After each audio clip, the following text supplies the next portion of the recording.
എനിക്ക് 2 ചോദ്യമാണ് തന്നിരിക്കുന്നത്.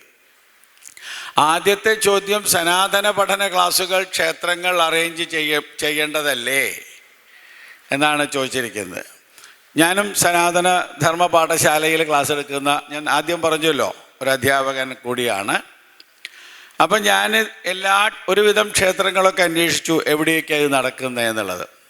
തൃപ്രയാർ അന്വേഷിച്ചു, ചെമ്പൂത്ര അന്വേഷിച്ചു, അതുപോലെ ധന്വന്തരി ക്ഷേത്രത്തിൽ അന്വേഷിച്ചു. പാറമേക്കാവിലെ സ്ഥിരം അധ്യാപകനുമാണ് ഞാൻ. ഇപ്പം ഈ കോവിഡ് വരുന്നത് വരെ ഭംഗിയായിട്ട് എല്ലായിടത്തും ക്ലാസ്സുകൾ നടന്നിരുന്നു.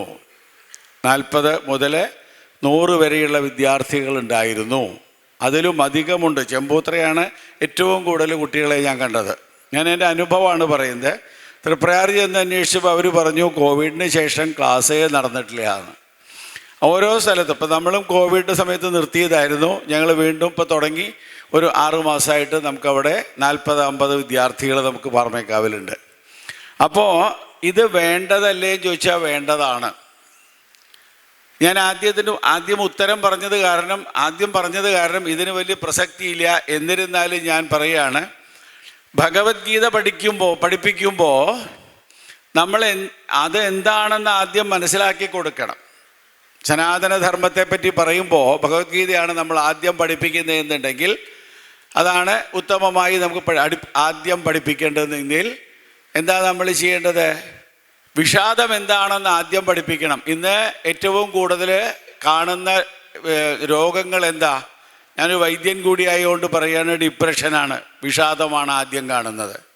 അർജുനൻ എന്ന രോഗിക്ക് ഒരു വിഷാദമുണ്ടായത് കൊണ്ടാണ് ഗീതയാകുന്ന പ്രസാദം നമുക്ക് കിട്ടിയത്, അല്ലേ? സനാതന പാഠശാലയിൽ നമ്മൾ ആദ്യം പഠിപ്പിക്കേണ്ടതാണ് ഗീത. ശ്രീമദ് ഭഗവത്ഗീത ഭഗവാന്റെ വാക്ക് മാത്രമല്ല, നമുക്ക് കിട്ടിയ ഒരു പ്രസാദമാണ്. അഹങ്കാരം കൊണ്ട് മത്ത പിടിച്ചിട്ട് അർജുനൻ തനിയൊരു ഭ്രാന്തനായി മാറുകയാണ്. കൈർമയാ സഹയോദ്ധവ്യം അസ്മിൻ രണസമുദ്യമേ സേനയോരുഭയോർ മധ്യേ രഥം സ്ഥാപയ മേ അച്യുത.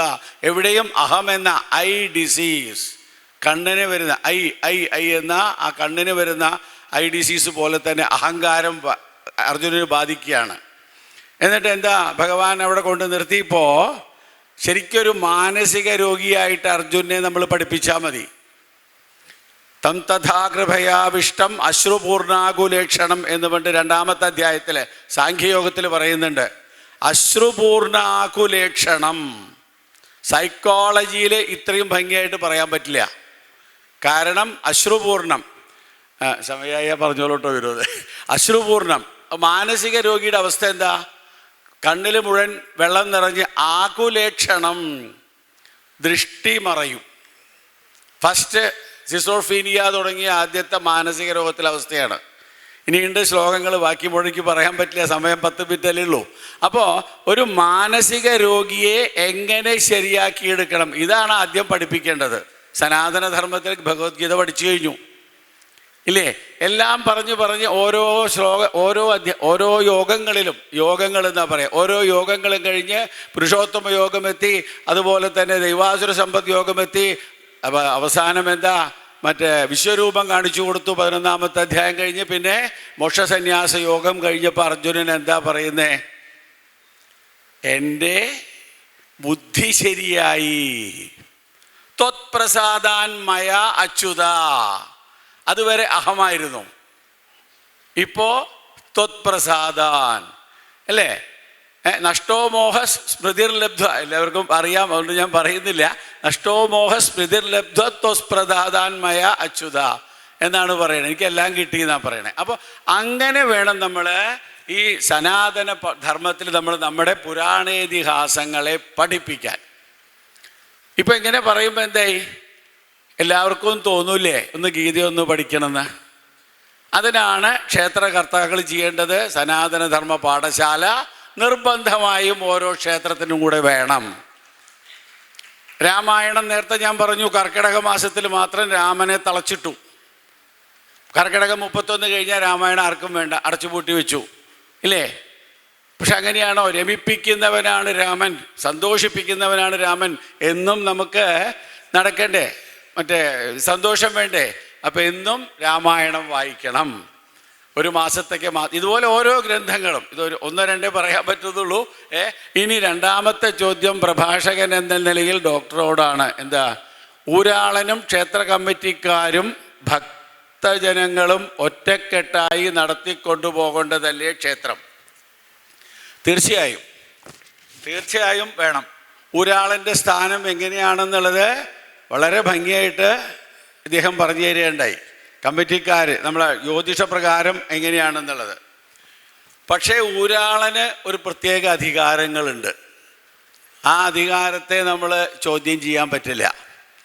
പല ക്ഷേത്രങ്ങളിലും ഊരാളൻ്റെ സമ്മതമുണ്ടെങ്കിലേ ആ മൂർത്തിക്ക് നമ്മളെ എന്താ പറയുക, മൂർത്തിയുടെ ചൈതന്യത്തിന് പ്രത്യേക സ്ഥലത്തേക്ക് എഴുന്നള്ളാനായിട്ട് സാധിക്കുകയുള്ളൂ. അതുപോലെ തന്നെ കലശം തുടങ്ങിയ സമയത്തായാലും ഊരാളനോട് ചോദിച്ചിട്ടേ ഈ കാര്യങ്ങൾ ചെയ്യാൻ പാടുള്ളൂ. എന്നാൽ ഈ ഊരാളൻ എന്താ ചെയ്യുന്നത്? ഊരാളൻ ചെയ്യേണ്ടത് ഈ ക്ഷേത്ര കമ്മിറ്റിക്കാരെ തൻ്റെ സ്വായത്തമാക്കി നിർത്താൻ ശ്രമിക്കണം. ക്ഷേത്ര കമ്മിറ്റിക്കാരെ തീരുമാനിക്കുമ്പോൾ കുറച്ചൊക്കെ നമുക്ക് എന്താ പറയുക, ഈ സനാതനധർമ്മത്തിൽ വിശ്വാസമുള്ളവർ കയറി വരാൻ ശ്രമിക്കണം. ഇതൊന്നും അറിയില്ലാത്ത രീതികൾ പോയാൽ അത് ശരിയാവില്ല. അതുപോലെ തന്നെ ഭക്തജനങ്ങൾ ഉണ്ടെങ്കിലേ ക്ഷേത്രമുള്ളൂ. നാരായണപ്രഭു മാത്രമേ നമുക്കൊരാശ്രയമുള്ളൂ എന്ന് അക്കിത്തം പാടിയിട്ടുണ്ട്. നാവുള്ള നമ്മൾ നാരായണപ്രഭുവിനും ആശ്രയമുള്ളൂ. അന്യോന്യം ലിങ്കാണ് അത്, അല്ലേ? ഭക്തനും ഭഗവാനും തമ്മിൽ ലിങ്കാണ്. ഭക്തജനങ്ങൾ ഇല്ലെങ്കിൽ ക്ഷേത്രമില്ല. ഇത് മൂന്നും ഒരുമിച്ച് നിന്നെങ്കിൽ മാത്രമേ ഇത് എന്താ പറയുക, ക്ഷേത്രങ്ങൾ മുന്നോട്ട് കൊണ്ടുപോകാൻ സാധിക്കുള്ളൂ. പിന്നെ ഒരു ചോദ്യം ചോദിച്ചു, അന്നദാനത്തിന് മുൻകൈ എടുക്കണം എന്ന് പറഞ്ഞു. അന്നദാനം തീർച്ചയായിട്ടും മഹാദാനമാണ്. അന്നദാനം വേണ്ട നമുക്ക് പറയാൻ പറ്റില്ല. അന്നദാനം വേണം. അന്നദാനം ഒരു ഏറ്റവും വലിയ ദാനം അന്നദാനമാണ്. ഒരിക്കലും നമുക്ക് എന്താ പറയുക, തൃപ്തി വരെ എന്തിലാണ്?